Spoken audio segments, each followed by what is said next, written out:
The soft ping cut through the quiet of the first-class cabin like a blade. No one turned. No one noticed. Except one.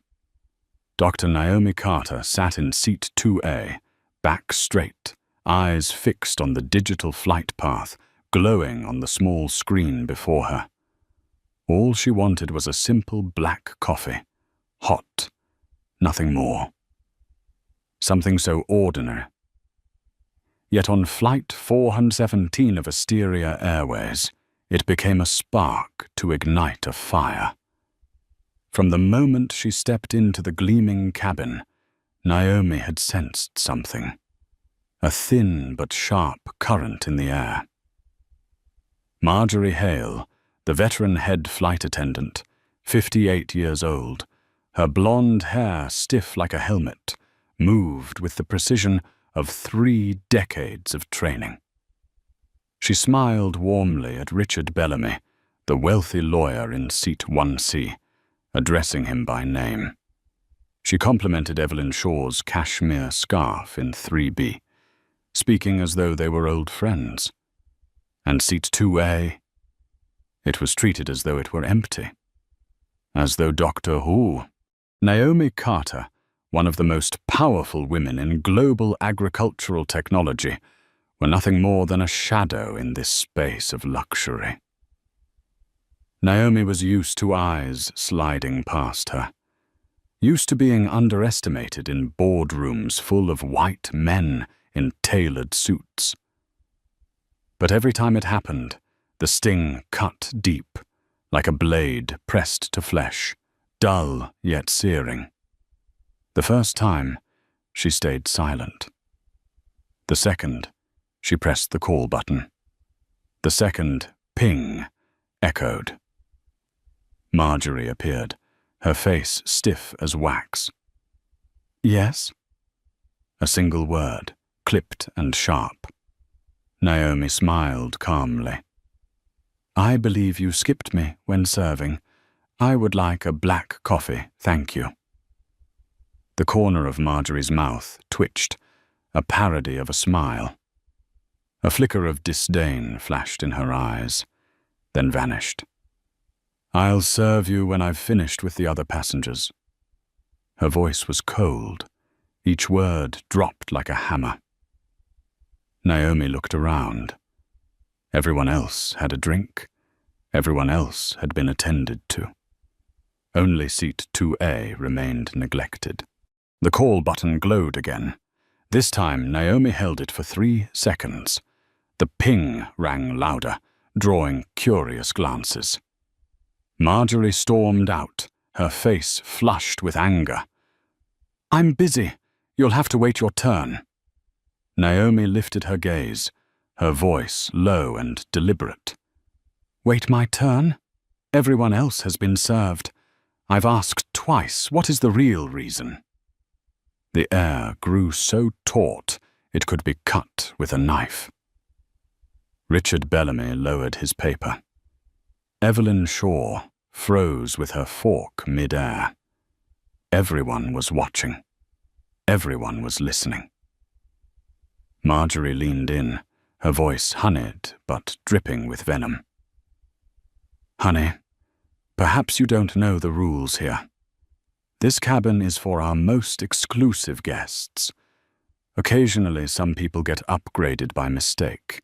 If you sit quietly and stay out of the way, things will be easier for everyone." This was no longer neglect. It was a sentence. In that moment, the familiar chill in Naomi's chest dissolved. In its place came absolute clarity. This was no longer about coffee. It was about dignity, about existence. Naomi Carter, the scientist who had spoken at Davos, the CEO of Terra Nova Labs with dozens of patents to her name, was being treated as someone who did not belong. Marjorie had no idea. She thought the black woman in the simple suit was just another shadow unworthy of respect. But in doing so, she had awakened a storm. Naomi drew in a slow breath. Her voice dropped, carrying the weight of a judge's gavel. Marjorie, you've made two mistakes. First, you think you know who I am. You do not. Second, you think I will accept your contempt. I will not. She lifted her phone, pulling up the direct contact line for Asteria Airways. I need to see the captain immediately. This is no longer about service. This is a matter of flight safety. Marjorie let out a dry, brittle laugh. The captain is flying the plane. He doesn't have time for your childish games. Naomi didn't flinch, her voice steady as stone. He will have time, and I promise, what comes next will not be a game. It will be a trial in the sky. She turned her gaze to Tessa Nguyen, the young flight attendant trembling as she watched everything unfold. Tessa, inform Captain Aaron Whitaker that the passenger in seat 2A has a safety concern regarding the head flight attendant. Tell him it's urgent.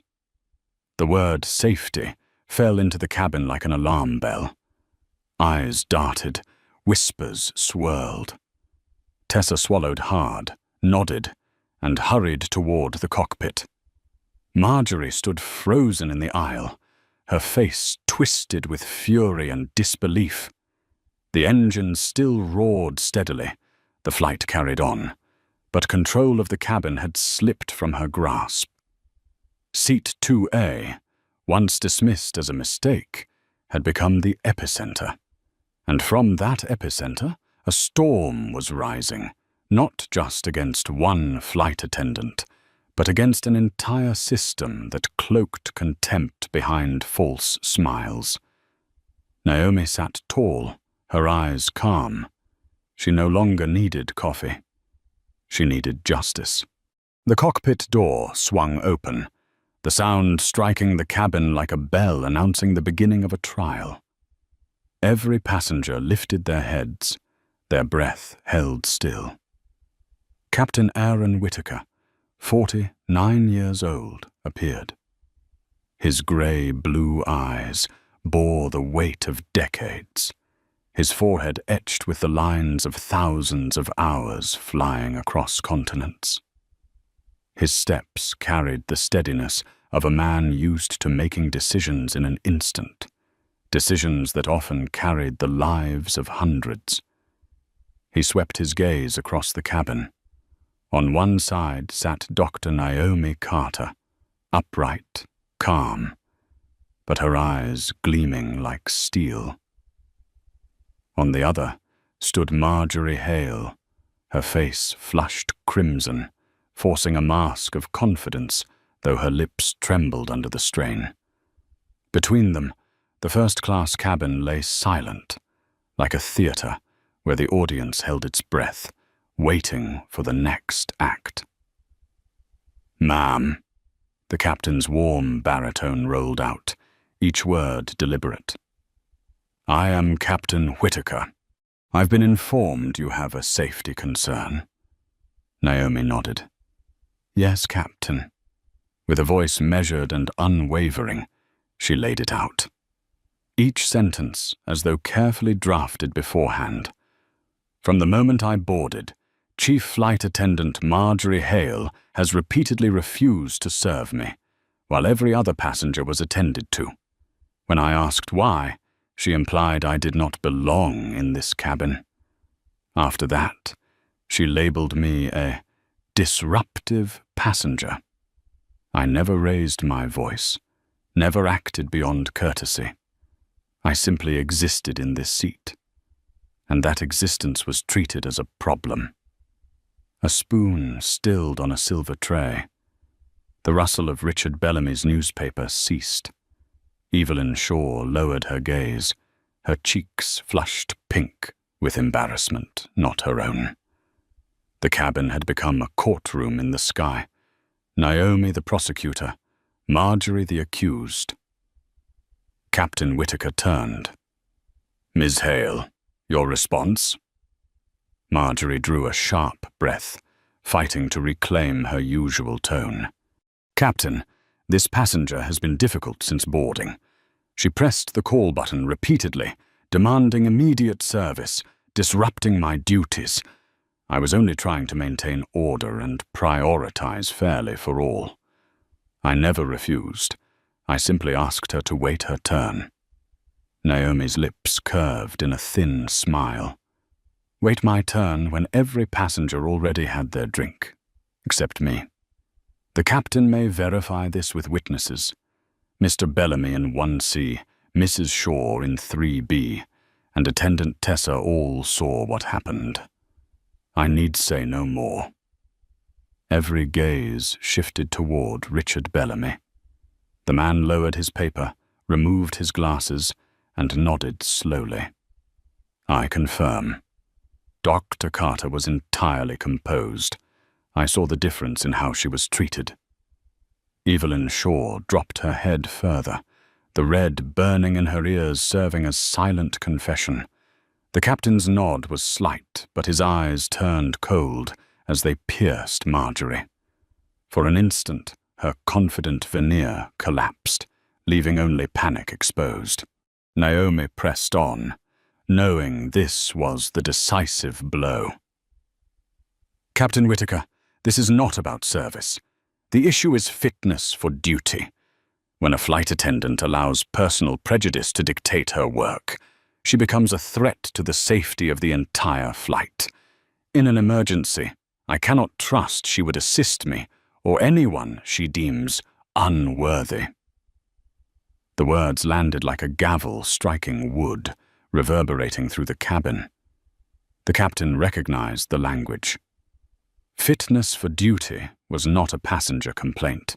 It was industry code, meaning a crew member unfit to safely perform their responsibilities. The pause stretched long, heavy as an eternity. Then Captain Whitaker exhaled, his voice firm. "Ms. Hale, report to the rear galley. For the remainder of this flight, Attendant Tessa will manage first class. This is a direct order." Marjorie blanched. "Captain, you cannot. This is not a debate. This is flight safety. Step away immediately." Her footsteps thudded heavily as she departed, passing the passengers like a shipwreck dragged under. The cloying perfume she wore lingered in the air, but her authority was gone. Tessa stepped forward, still trembling, but more resolute now. Naomi caught her eye, offering the faintest nod, passing her a thread of courage. The captain turned back, his tone softer, working to ease the strain. "Dr. Carter, I apologize for this incident. We will address it fully upon landing. Allow me to bring you a coffee myself." Naomi met his eyes. In hers, there was no anger, only a cold and steady resolve. "Thank you, Captain.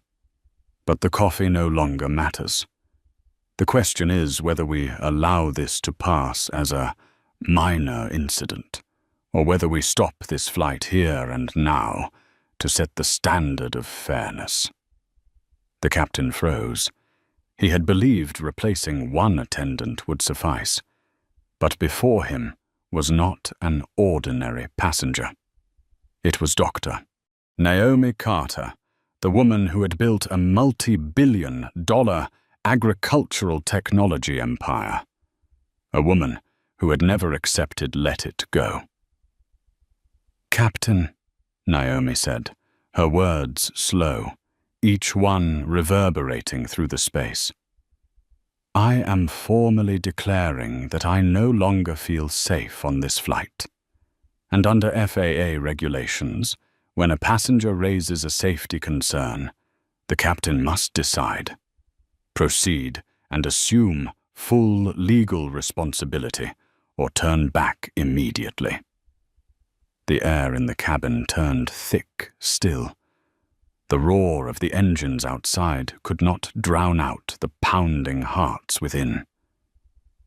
Some passengers exchanged nervous glances. Others looked at Naomi with growing reverence. The captain understood.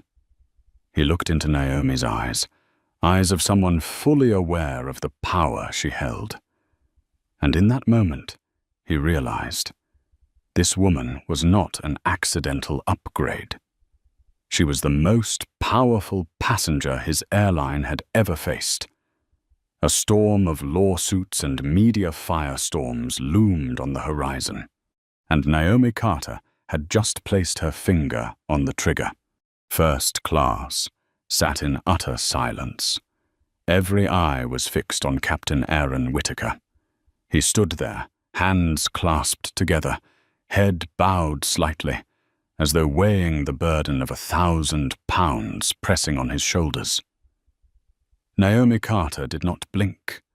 She knew that in this moment, power was not defined by rank or logged flight hours, but by the courage to acknowledge risk. "Dr. Carter," the captain finally spoke, his voice heavy and low. "You are stating that you no longer feel safe continuing this flight."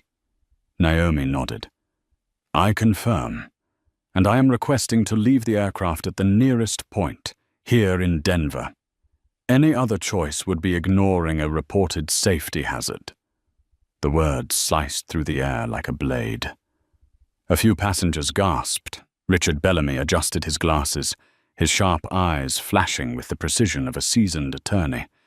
He understood Naomi had just delivered a decisive legal strike. The captain knew the stakes. To ignore the request meant assuming full responsibility before the FAA, the airline, the courts, and the press. A reckless gamble. He turned away, his gaze flickering, then slowly raised his hand to the radio. "Denver Tower, this is Asteria 417. We have a cabin safety issue. Requesting return to gate.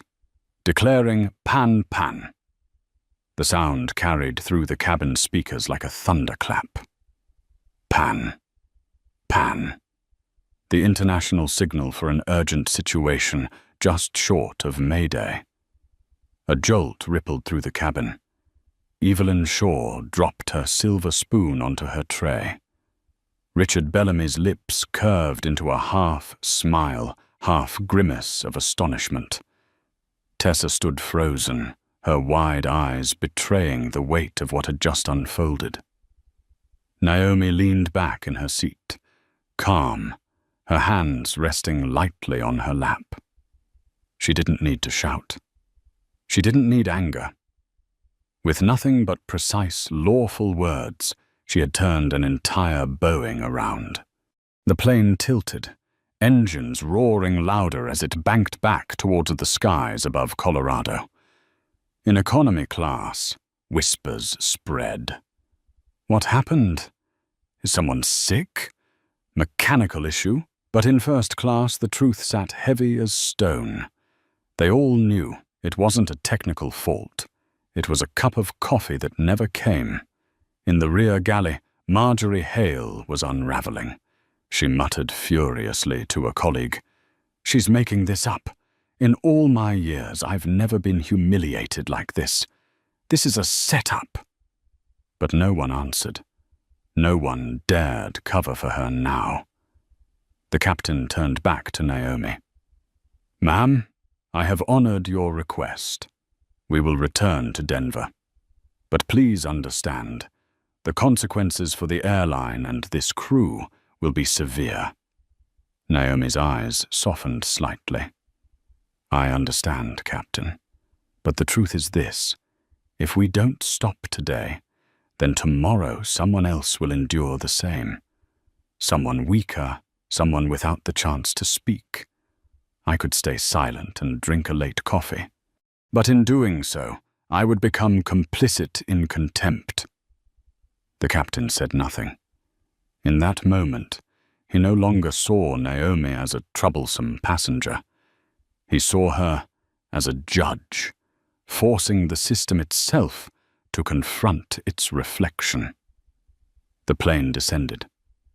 Denver sprawled into view under the morning sun, as though the sky itself bore witness to this historic reckoning. The intercom crackled. "Ladies and gentlemen, this is the captain. Due to a cabin safety issue, we are returning to Denver. Please remain seated until we reconnect with the jet bridge." A collective exhale filled the cabin. Some frowned, some whispered, but many eyes turned discreetly toward Naomi, carrying a mixture of astonishment, respect, and gratitude. In Naomi's mind, one thought rang clear. This is only the beginning. The plane's wheels struck the runway, the impact reverberating like a drumbeat marking the start of Act 2. As the jet bridge locked into place, Naomi rose, slipping her jacket over her shoulders. Richard Bellamy stepped forward, his voice low but firm. "Ma'am, that was the most professional presentation I have ever witnessed. If you need witnesses, you have my card." Naomi accepted the thick card, a flicker of satisfaction in her eyes. Another ally had emerged. At the exit, Marjorie was summoned forward. Her face was pale, her eyes blazing with hatred laced with fear. No one in the cabin stood with her now. No false smiles could mask the truth. The door opened. Denver's light poured in. On the jet bridge stood a man in a wrinkled suit, his badge reading Daniel Ortiz, Duty Manager. His expression betrayed confusion. Beside him, a female airline employee waited. "Dr. Takata," Ortiz began hastily, "we sincerely apologize for the inconvenience. We will arrange another flight to New York within 90 minutes, with full lounge privileges." Naomi did not answer right away. She looked directly at Daniel, her smile thin, sharp as a blade. "Mr. Ortiz, let's be clear. This is not an inconvenience. This is a safety incident arising from the discriminatory conduct of your senior crew member, and I have no intention of flying with Asteria again today." Ortiz's face fell as though struck. Passengers behind her fell silent. Naomi stepped firmly down the jet bridge, leaving behind an airline on the brink of crisis. The jet bridge leading into Denver's terminal was icy cold, fluorescent lights reflecting on the polished floor. Overlapping announcements for passengers echoed through the air, but all of it seemed drowned out by the heavy atmosphere surrounding Dr. Naomi Carter. Daniel Ortiz, the duty manager, walked at her side, his confused expression hidden poorly behind a strained smile. He extended his hand, but Naomi did not take it. She walked slowly, deliberately, like someone leading a procession out of a battlefield. "Dr. Carter," Daniel said, his voice striving for calm reassurance. "We will arrange another flight, of course free of charge, with full VIP service. This was simply an unfortunate misunderstanding." Naomi stopped, turning on her heel. Her eyes, deep and dark, glimmered with a terrifying calm. "A misunderstanding? Mr. Ortiz, use the right words." This was an act of open discrimination, and that aircraft turned back not for mechanical failure, but because I, a passenger, declared I no longer felt safe. Remember that clearly. Footsteps slowed. A few first-class passengers trailed behind, quietly observing. Richard Bellamy clasped his hands in front of him, silent, like an attorney gathering evidence at a crime scene. Daniel swallowed hard. He tried to redirect. "Then what do you want from me right now?" Naomi drew a fountain pen from her pocket, her gaze razor sharp. 1. The full names and employee IDs of the crew. Captain Aaron Whitaker, First Officer Eleanor Park, Lead Flight Attendant Marjorie Hale, and Ms. Tessa Nguyen. 2. A written incident report signed by you personally, stating the reason Flight 417 returned to the gate. I want it within 15 minutes. That, I'm afraid, will require approval. Mr. Ortiz, Naomi cut in, her voice dropping like the strike of a blade. I am the CEO of Terra Nova Labs. Every year, my company spends over $20 million on Asteria Airways. If you cannot hand me a simple piece of paper within 15 minutes, then my attorneys will demand it in federal court. Which way do you prefer? Sweat beaded on Daniel's forehead. He nodded frantically and turned to make a call. Naomi continued into the terminal. Light flooded the wide space, crowded with passengers. But to her, it felt like a vast stage where she had just completed the opening act. The real storm was only beginning. She took out her phone and dialed a familiar number. A warm voice answered. Brenda here, Madam CEO. Brenda, I will not be traveling to New York today. Cancel all my bookings on Asteria, including the return flight. And one more thing, send a formal notice to Thomas Granger's office, their CEO. Inform him Terra Nova Labs is suspending all corporate travel contracts worth $20 million, effective immediately. Brenda hesitated only a beat. Yes, I'll handle it right away. Naomi continued. And contact Charlotte Harper at Harper, Lang & Rowe. Tell her I have a case bigger than any deal this week. Ending the call, Naomi inhaled deeply. The air smelled of coffee and pastries from a nearby stand, but she no longer needed any of it. What she was brewing now was a far stronger dose, a medicine that would force an entire corporation to face the truth. Behind her, hard shoes clicked against the floor. Captain Aaron approached, holding a clipboard.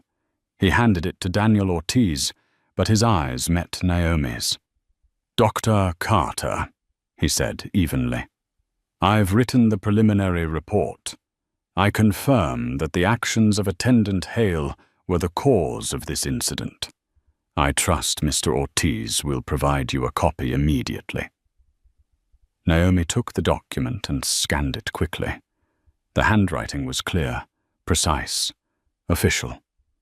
An undeniable piece of evidence. Thank you, Captain, she replied. You've done what was necessary. But you know as well as I do, removing one attendant is not a solution. It is only a bandage over a malignant wound, and I will not allow that cancer to remain. The captain sighed, fatigue etched on his face. I understand. He gave a brief nod and turned away. Naomi checked her watch. Time was running, but no longer in flight time. This was the clock of a public reckoning. Beyond the glass doors, Marjorie Hale was being escorted by security into a private room for questioning. Her face was ashen, her eyes burning with speechless hatred. But it no longer mattered. From the moment Naomi pressed the call button a second time in that cabin, Marjorie's fate had been sealed. In Naomi's mind, her father's words echoed, "You were not born to be silent. You were born to make others listen." She pressed her lips together. This was no longer about a woman and a cup of coffee. This was a battle to expose an entire culture of rot. And Naomi Carter, once dismissed as someone in the wrong seat, now commanded the entire stage. The storm had fully formed, and no one at Asteria Airways could stop it now. Chicago, 9 a.m. the next morning. The glass and steel headquarters of Asteria Airways gleamed in the autumn sun, but inside, the atmosphere was heavy as lead. Thomas Granger, 61 years old, slammed a printed email onto the table. His voice cracked through the silence like a gunshot. 1 cup of coffee. 1 passenger. And now we've lost a $20 million contract from Terra Nova Labs. Who is going to explain this to me? The 10-meter mahogany table remained silent. The golden Asteria logo reflected light across its polished surface, but no one dared look at it directly. Faces around the boardroom were tense, eyes avoiding Granger's furious glare. At last, a middle-aged man, heavy-set with graying hair, adjusted his tie slowly before speaking. This was Leonard Pike, 55, Vice President of Human Resources, the seasoned firefighter of countless internal scandals. "Mr. CEO," Leonard began, his slightly hoarse voice layered with practiced confidence, "I've reviewed the preliminary report. This is not a systemic issue. It's an isolated case. A veteran flight attendant, Marjorie Hale, may have overreacted. We can treat this as an exception and protect the airline's image." Granger narrowed his eyes, his breath hissing through his chest. "An exception? Leonard, an exception that forces a plane to turn back, that causes our number, one corporate client, to cancel a contract immediately. What kind of exception costs $20 million? Leonard didn't flinch. He was accustomed to storms and believed he could steer this one. He lowered his voice, feigning reason. "The crux of this issue isn't the attendant's behavior. It's how Mrs. Carter responded. We all know powerful CEOs thrive on influence. I believe she exploited the situation, magnifying it into a performance designed to pressure the airline. If we admit to a systemic failure, the precedent will be extremely dangerous." A marketing executive interjected, voice trembling with unease. "But social media is already spreading the story. Aviation blogs are reporting Flight 417 turned back because a VIP was unhappy with service." Leonard allowed himself a thin smile, a smile filled with calculation. "Exactly. And that's the narrative we can push. Amplify the idea. A demanding passenger disrupted the flight.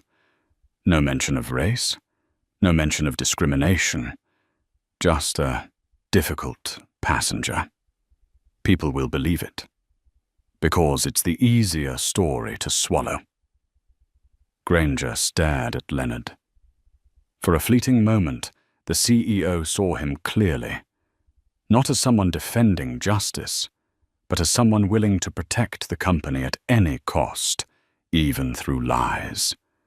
But Granger also knew, in this ruthless business world, lies were often the familiar weapon. "Fine," Granger bit out. "What's your plan?" Leonard inhaled, his hand gesturing in the air like a conductor. "First, send a legal letter to Carter's attorney, Charlotte Harper. The letter will express regret over the misunderstanding, but insist there was no discriminatory behavior. We emphasize the captain only turned back to reduce tension, not because of misconduct. Along with that, offer a small compensation package, flight vouchers, a few $1,000s, and if Carter wants to resume the contract, we'll sweeten the corporate deal." Murmurs rippled through the table. Some nodded, others frowned, but no one objected openly. Leonard had framed it as the only path forward. Thomas Granger leaned back, arms folded. He knew this wasn't a solution, just duct tape slapped over a gaping wound. But in the suffocating moment, even duct tape felt safer than a deadly void. "Do it," he said, his voice low and gravelly. Leonard nodded. His eyes gleamed with cold satisfaction. To him, this was nothing but a chess game, and the sacrificial piece was never the company. It was always the victim. That afternoon, in a glass-walled office high above the city, Charlotte Harper received Asteria's legal letter. She read it swiftly, then let out a sharp, dry laugh that cut the air like a blade. Across from her, Naomi Carter lifted her eyes. "What does it say?" Charlotte laid the letter on the table. "A masterpiece of contempt. They call it a service misunderstanding. They suggest a few vouchers, plus a corporate discount package. And most importantly, they sidestep the word discrimination as if it were the plague." Naomi raised her brows. She wasn't angry. She wasn't disappointed. She only exhaled slowly. "I see. This is the old playbook. Turn the victim into the unreasonable one. Turn my action into a tantrum. They think I'll fear the label of being the demanding woman of color." Charlotte nodded, her eyes razor-sharp. "They think they're playing an old game. But they don't realize they just sat down at the chessboard with you." Naomi stood and walked toward the glass window. Below, the city pulsed with life as if nothing had happened. But inside her, a fire was roaring. "Charlotte, I don't want an apology anymore. I want change. And I am prepared to fight this to the end." Charlotte's lips curved into a blade-thin smile, her voice cutting down like an executioner's strike. "Then let's show them. They think this is about one incident of discrimination on a flight. But in truth, this will be the battle that exposes the rotten culture they've hidden for 30 years. In that office, 2 women stood side by side. One, a CEO once dismissed as sitting in the wrong seat. The other, a battle-hardened attorney with a reputation for tearing corporations apart. And outside, a global airline had just stepped into a war it could never win. The Denver night sky lay quiet, but in the temporary office of Harper, Lang and Rowe, the lights blazed white as day. Documents covered the tables. Laptop screens flickered with transcripts. Charlotte Harper, silver hair framing sharp eyes behind round glasses, led a team of young attorneys. At the center of the room, Dr. Naomi Carter sat upright, hands folded together. She was not a typical client. She was a commander in this battle, calm, focused, and ready to fight to the end. Charlotte's voice cut through the hum of work. "First step, witnesses. We need clear testimony from those who saw Marjorie Hale's behavior. Every word, every detail must be recorded, not just to sue, but to dismantle the smear campaign Asteria is about to launch." A young lawyer spoke up. "Richard Bellamy, the prominent Denver attorney, has agreed to testify. He will provide a video deposition." Naomi nodded. She remembered the man in seat 1C lowering his newspaper, eyes sharpening as he watched the truth unfold. He understands the law. His testimony will slice straight through Asteria's narrative of an unruly VIP passenger. Charlotte's smile was cold. Exactly. But even more crucial, we need Tessa and Gwen. The room grew heavy. Tessa, just 26, the young flight attendant who had witnessed everything and had the courage to alert the captain, a golden piece of the puzzle, but also the most fragile one. Naomi rose, moving to the window. Beyond the glass, the city lights stretched endlessly, like an infinite chessboard. Tessa is afraid. I saw it in her eyes. The union, her colleagues, her superiors, they will all pressure her into silence. If I leave her alone, she will be crushed. Charlotte slipped off her glasses, her gaze flashing with resolve. Naomi, what do you plan to do? Naomi turned back, her voice low and firm. I'll meet her directly. Not a lawyer, not an employee. Me. Because only I can show her that this isn't a fight for compensation. This is a fight to change the system itself. 2 days later, a small cafe in the Denver suburbs, warm yellow lights, the faint scent of roasted beans. Tessa entered, slight figure, eyes shadowed from sleepless nights. She bit her lip, scanning the room nervously, before stopping at Naomi's table. Dr. Carter, she whispered. I don't know if I can help. If I speak out, they'll fire me. My career will be over. Naomi set her cup down, her gaze softening. Tessa, I didn't come here to pressure you. I came to tell you I understand that fear. I've stood in rooms where everyone looked at me and decided I wasn't worthy of a CEO's chair. But I still sat. I still existed. And today, I'm still here. Tessa trembled, her lips quivering. But if I go against Marjorie and the system, I'll lose everything. Naomi leaned in, her voice steady, each word striking deep. No, Tessa. If you stay silent, that's when you lose everything. 5 years from now, 10 years from now, when you watch another passenger humiliated like I was, you'll ask yourself, I had a chance to stop this, and that question will haunt you for the rest of your life.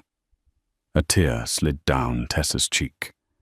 Naomi placed a business card from Terra Nova Labs on the table. You won't be alone. Charlotte and I will give you lifetime legal protection. And if the airline fires you, I will personally hire you at Terra Nova at double your salary. You can start tomorrow. The room stilled. Tessa bit her lip until it bled.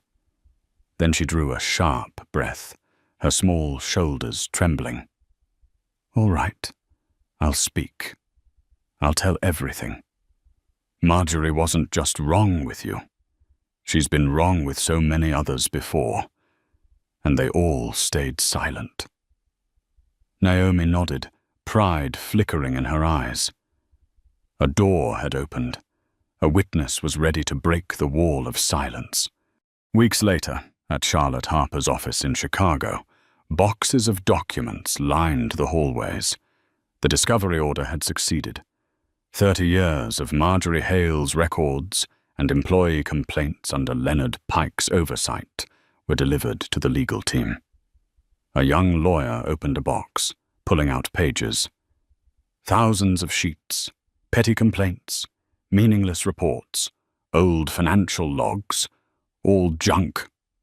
Another muttered with frustration. They buried the truth under a mountain of paper. How do we find anything? Charlotte stepped forward, lifting a stack, her eyes sharp as blades. No, they didn't erase it. They just hid it. What we need is a pattern, a repetition, a name that resurfaces, a detail out of place. Naomi stood with arms crossed. Keep digging, because I know under this pile there's a rotten system waiting to be dragged into the light. The room fell silent. Only the sound of pages turning filled the air, each line of black ink becoming a thread in a web far larger than a denied cup of coffee. Naomi closed her eyes briefly, whispering to herself.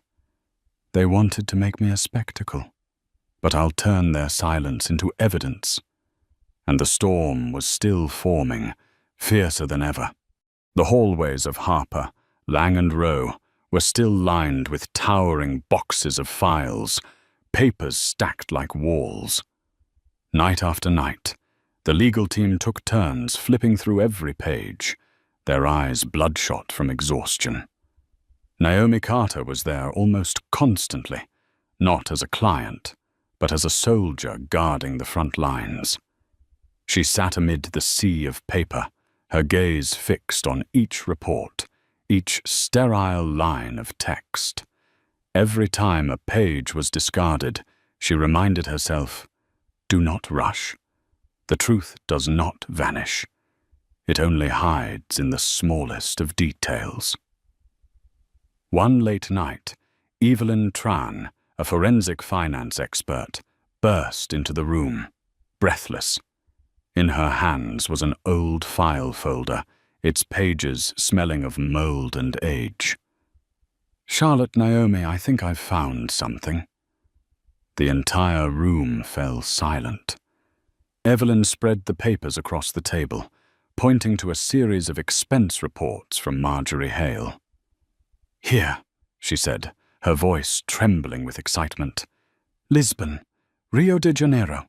Bills from Michelin, star restaurants, 5-star hotels. Expenses triple the crew allowance. And the most important part, every one of them approved, signed by Peter Hale." Charlotte's eyes narrowed, sharp light flickering within them. Peter Hale, Marjorie's ex-husband. He used to be a mid-level financial manager. Naomi's brows furrowed as she repeated slowly. "And when did they divorce?" "About 5 years ago," Evelyn replied. A spark lit in Naomi's mind. She knew that broken marriages often left behind the darkest things, resentment, and resentment could sometimes be the key to exposing the truth. Charlotte rose to her feet, her voice a command. "Get in touch with Peter Hale immediately. If anyone knows Marjorie's secrets, it's him." The next day, a private investigator from the firm flew to Florida. A small house by the beach, faded roof tiles, windows coated with dust. Peter Hale opened the door, weary figure, beer belly, eyes clouded by years of bitterness. "What do you want?" he asked, voice hoarse. The investigator handed him a card. "We represent Dr. Naomi Carter. We'd like to ask about irregular expenses by Mrs. Marjorie Hale during her time at Asteria." At the mention of Marjorie's name, Peter's eyes lit with hatred.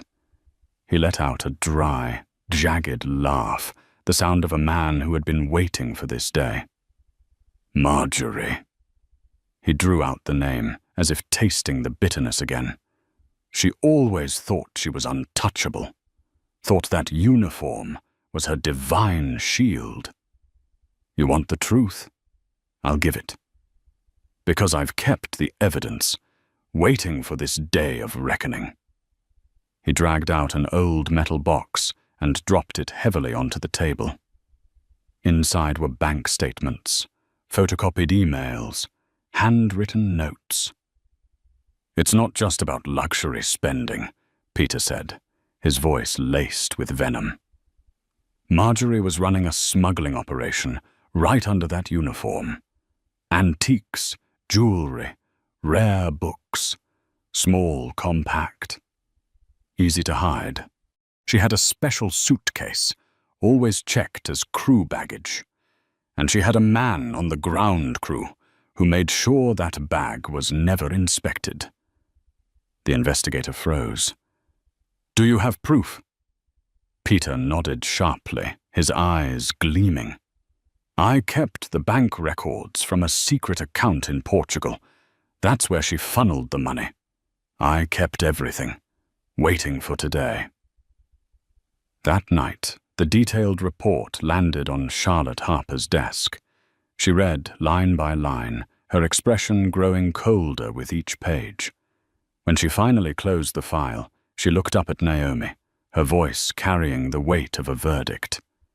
"Naomi, this is no longer just a discrimination case. This is federal crime. A senior flight attendant exploited her position to smuggle contraband across borders with the complicity of HR, and now, thanks to her contempt for you, we have the spark to burn the whole system down." Naomi sat still, her eyes deep and dark. She remembered Marjorie's whisper in the cabin. "Honey, maybe you got upgraded by mistake." Words that once cut her pride now revealed themselves as the doorway to a swamp of crime. Her voice came steady, each word like steel. "Then we are no longer playing a small game. It's time to drop the bomb." Charlotte smiled, her face lit with the ruthless confidence of a seasoned lawyer. "Exactly.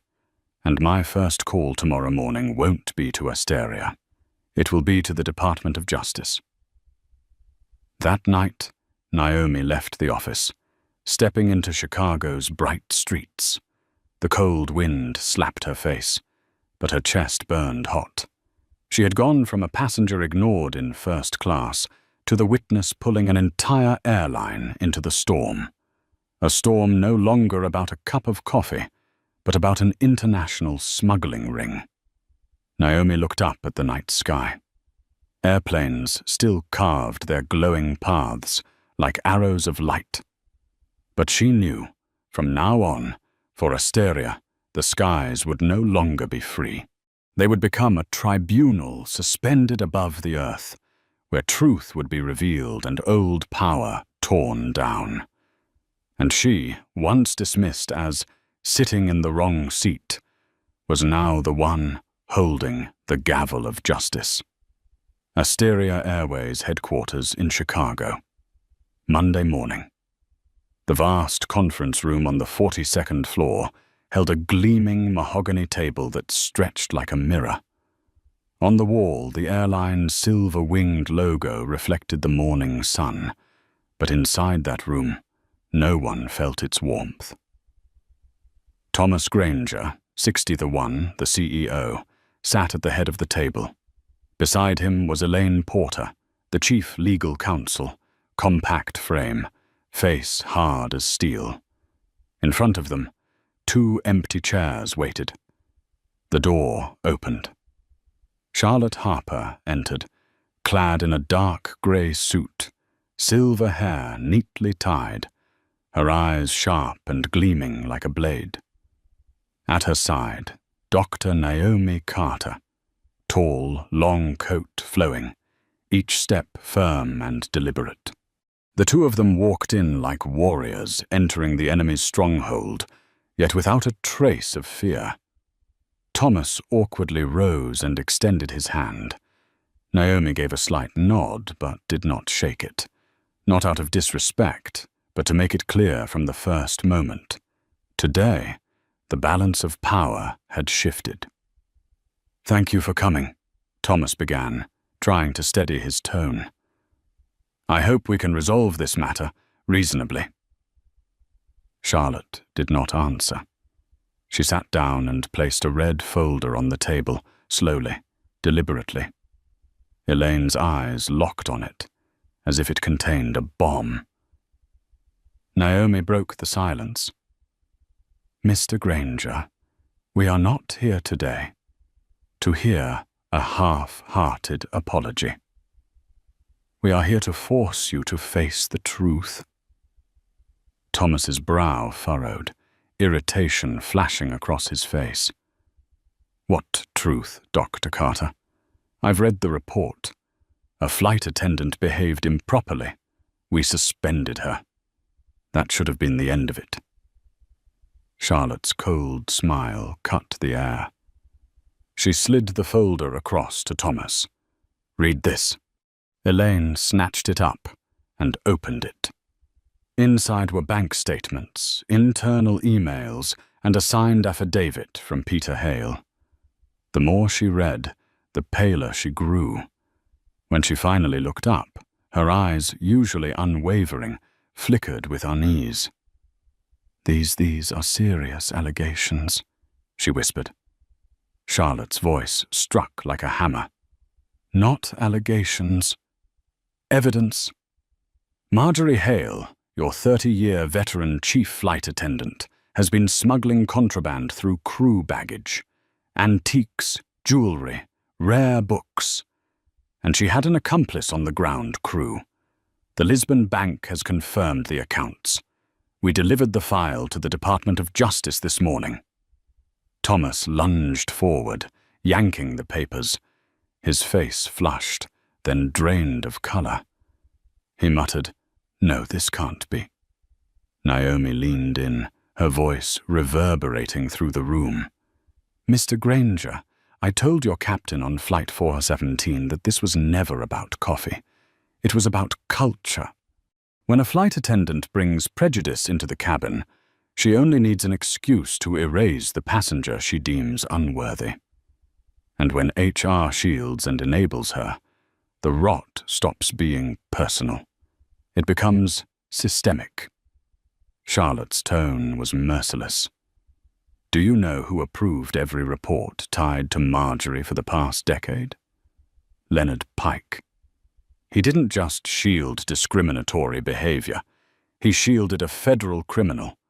Instead of auditing, he buried the truth under paperwork. And the result? Asteria is now staring down the DOJ, the media, and a civil lawsuit that could wipe billions off your stock." Elaine Porter faltered, lips moving but no rebuttal forming. Thomas collapsed back into his chair, his trembling hands clutching the folder. Naomi tilted her head, her voice steady yet resonant.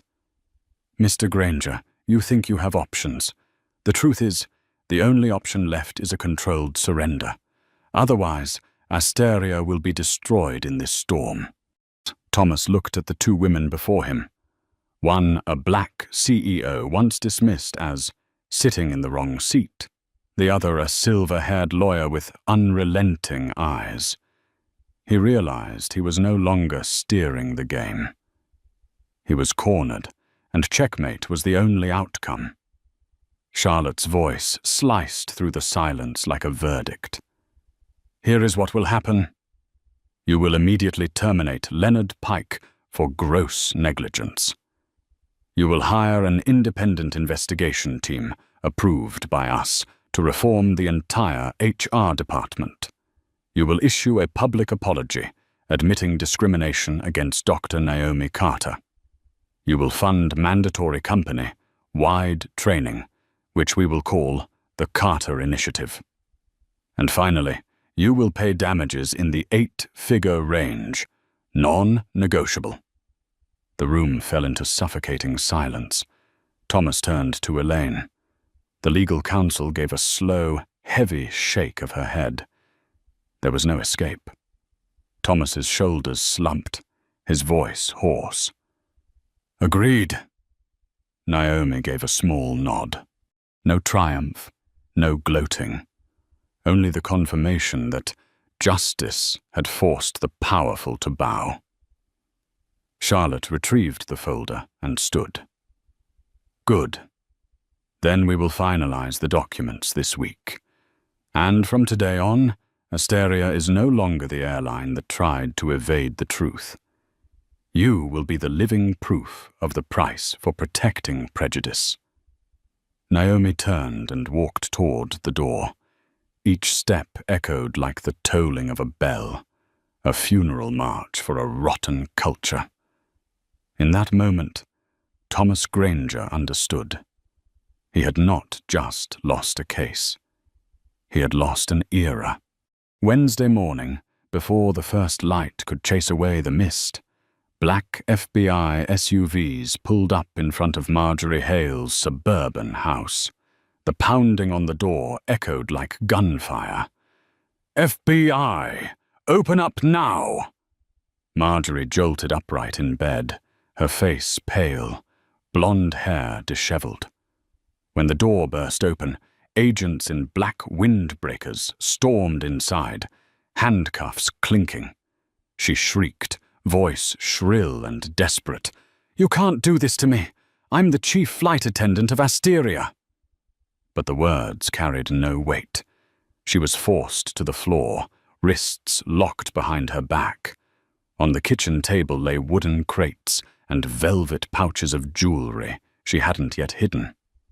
A secret treasure trove, now undeniable evidence. Television crews arrived quickly, cameras catching Marjorie being led to the car, her face twisted with rage and terror. The image spread across morning broadcasts, the ticker blazing. Asteria chief flight attendant arrested for international smuggling. At the same time, in Chicago headquarters, Leonard Pike walked into the CEO's office expecting another crisis meeting. Before he could sit, 2 security guards appeared. Thomas Granger's voice was glacial. "Leonard, you are terminated immediately for gross negligence and obstruction of investigation. Your company accounts are locked. Hand over your badge and leave the building." Leonard's face turned purple. "Thomas, you can't. I've protected this airline for 20 years. There is no I anymore," Thomas cut him off. "There is a corporation drowning in crisis because of your cover-ups. Leave." A small cardboard box of personal belongings was shoved into his arms. As he was escorted through the marble lobby, employees whispered, eyes filled with curiosity and contempt. Each step echoed not with power, but with the sound of a man consumed by his own lies. The news detonated. CNN, BBC, the New York Times ran with the headline, "Asteria Scandal.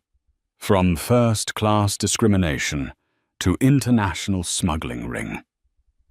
The Washington Post wrote, "From a single denied cup of coffee, Dr. Naomi Carter forced a global airline to confront the rot within its system. The incident not only exposed simmering racial prejudice, but also unveiled a decades-long smuggling network." Twitter exploded with hashtags Justice at 35,000 Fat and Touch Carter Initiative. Hundreds of thousands shared the video of Naomi calmly telling the captain, "I no longer feel safe." That line became a slogan, printed on posters, even T-shirts. Naomi sat in her Denver office, quietly watching. Every news story, every headline was another shard proving the truth could no longer be buried. But she felt no glee. To her, this was not a personal victory. It was proof that one person could force an entire solar system to bow. Charlotte Harper entered, newspaper in hand. She placed it on the desk, her voice steady. "We've started an earthquake, but Naomi, you know the aftershocks will be long." Naomi nodded, her gaze calm yet sharp. "I don't fear aftershocks, as long as they sweep away the rot that remains." In her living room, Tessa Nguyen watched the news, tears welling in her eyes. She saw Naomi standing tall at the airport, saw Marjorie in handcuffs. A new feeling surged inside her. Freedom. She had chosen correctly. Truth had triumphed over fear. Her phone buzzed. A message from Naomi. "Tessa, I haven't forgotten my promise. A position at Terra Nova Logistics is waiting. When you're ready, step into your new chapter." Tears rolled down Tessa's cheeks. She knew a new life had just begun. At Asteria headquarters, Thomas Granger stepped onto the stage for a press conference, his face heavy. Flashbulbs exploded. He took a deep breath and declared, "Today, Asteria Airways publicly apologizes to Dr. Naomi Carter. We acknowledge the unacceptable act of discrimination on Flight 417 and strongly condemn any such behavior. We also confirm the existence of a smuggling ring tied to former Chief Attendant Marjorie Hale. To make amends, Asteria will launch a system-wide training program called the Carter Initiative to eradicate prejudice and rebuild our culture." The press room shook. A global airline had bowed its head in unprecedented admission. Naomi watched from her screen. A faint smile appeared, not one of triumph, but the smile of someone who knew justice had just laid the first stone of a long road ahead. From a cup of coffee denied, Naomi had sparked an explosion that shook the skies of aviation. But she knew the journey was not over. One final step remained, to turn this event into a legacy, so no one else would ever endure what she had in Seat 2A. 3 months after the media storm, the Denver sky was unusually clear. At the city's largest convention center, a sea of people in suits, pilot uniforms, and blue flight attendant dresses filled the hall. Thousands of Asteria Airways employees sat facing the stage, where a massive banner hung high. Carter Initiative, the beginning of a new era of justice. The lights shone down as Dr. Naomi Carter stepped forward. Still tall and slender in a charcoal suit, but her presence today was transformed. No longer the solitary passenger in Seat 2A. No longer the one pushed aside. Today she was the invited voice on stage, the symbol of change. Behind the curtain, Tessa Nguyen, in her new Terra Nova Logistics uniform, watched with shining eyes. Once a flight attendant paralyzed by fear, she was now a training manager, officially part of the Carter Initiative program for Asteria. A turning point in her life, born from a courageous choice in a small coffee shop. Naomi gripped the microphone. Her voice carried, steady and resonant across the hall. Today, we are not just talking about an airline.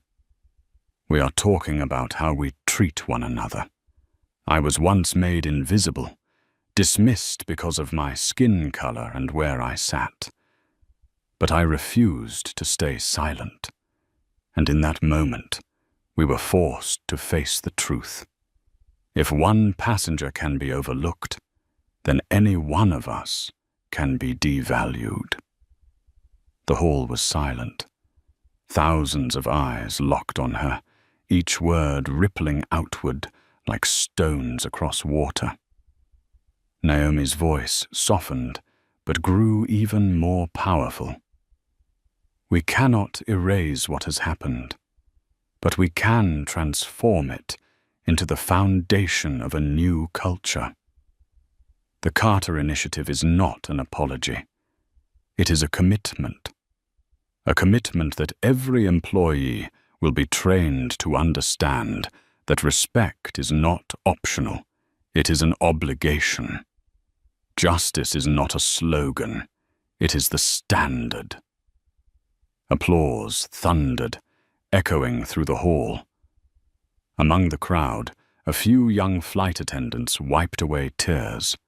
A week later, Naomi held a press conference at Terra Nova Labs headquarters.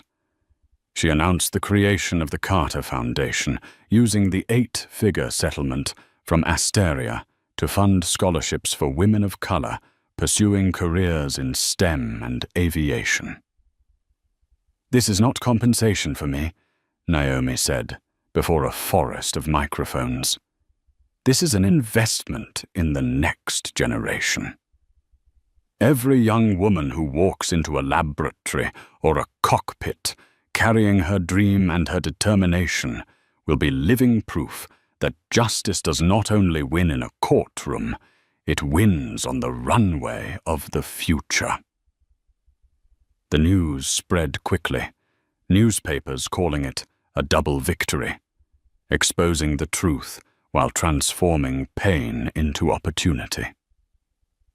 In a small apartment in New York, Evelyn Shaw, the passenger from seat 3B, who had witnessed the events of Flight 417, watched the broadcast and sighed quietly.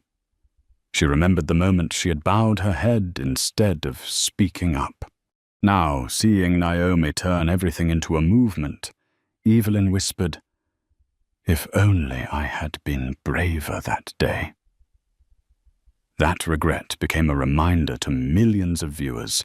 Silence in the face of injustice is complicity. In a federal prison cell, Marjorie Hale wore an orange jumpsuit, her vacant eyes staring through the bars. The metallic echoes around her played like a funeral dirge for her once proud past. A woman who once strode with authority through first-class aisles was now caged by her own prejudice and greed. In another apartment, Leonard Pike sat alone, television flickering with images of Naomi receiving an award for contributions to social justice. He switched it off, his face dark. 30 years of career erased, his name now remembered only as a cautionary tale of failed cover-ups. And Naomi? She returned to the gleaming halls of Terra Nova, employees greeting her with smiles filled with pride. Yet inside, she did not see this as a personal victory. She remembered that suffocating cabin when Marjorie had said, "Honey, maybe you're in the wrong seat." Naomi smiled faintly. "No, I was never in the wrong seat. I sat exactly where I needed to be, at exactly the right time. And from seat 2A, I shifted an entire system. Audiences worldwide heard Naomi's story and saw themselves in it. Those who had been overlooked, underestimated, or judged by appearance or origin, all found hope." Naomi ended the press conference with a message that rang out like a bell. Never accept being erased. One person, one voice, one courageous moment can be enough to force the world to change its course. Camera flashes lit the room, applause erupted like a wave, and from that day forward, the Carter Initiative was no longer just a training program. It became a symbol of the power of truth, proof that the greatest legacies sometimes begin with a single cup of coffee denied. From a single cup of coffee denied, one woman forced an entire airline giant to bow its head. Naomi Carter did not just defend her own dignity. She exposed a rotten culture, dragged a smuggling ring into the light, and transformed humiliation into a legacy called the Carter Initiative. This story reminds us that change does not always begin in grand boardrooms or solemn courtrooms. Sometimes it begins with one small moment, when someone dares to say, "I will not accept this." And now the question is for you, the one watching this video. If you were in that moment, would you stay silent, or would you stand up and rewrite the rules? If this story resonates with you, hit like, share, and subscribe so we can continue to bring you journeys of justice and the powerful revelations that force the world to listen.